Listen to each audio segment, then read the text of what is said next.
Seizin Ibu Eni, Tiko jual perabotan branded di rumah mewahnya demi bertahan hidup. Barang-barang di rumah mewah terbengkalai yang dihuni Eni Sukaisih dan anaknya Lingga Mustika Abima alias Tiko diduga telah dijual untuk biaya kebutuhan sehari-hari. Hal itu disampaikan Lurah Jatinegara Slamet Sihabudin saat menjelaskan kondisi rumah yang tampak kosong tanpa ada perabotan atau barang elektronik. Menurut Slamet, keluarga Eni sebelumnya termasuk dalam golongan ekonomi mampu. Barang-barang yang dimiliki Eni maupun perabotan di dalam rumah pun sebagian besar bermerek terkenal. Namun, kata Slamet, barang-barang itu satu demi satu dijual oleh Tiko demi memenuhi kebutuhan dia dan ibunya sejak ditinggal oleh sang ayah Herman Susanto pada 2010 silam. Sebagai informasi, rumah mewah di kawasan Cakung, Jakarta Timur belakangan menjadi perbincangan hangat. Pasalnya rumah tersebut dibiarkan terbengkalai hingga temboknya ditumbuhi pohon dan semak belukar.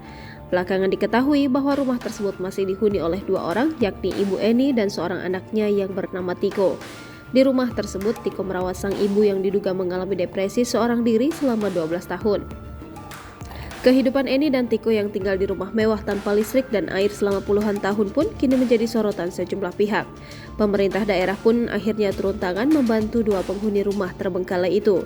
Ibu Eni yang diduga depresi dievakuasi untuk mendapatkan penanganan medis. Sementara rumah mewah yang terbengkalai dibersihkan oleh petugas gabungan dari pemerintah kota administrasi Jakarta Timur. Jangan lupa subscribe, share, komen, dan like ya.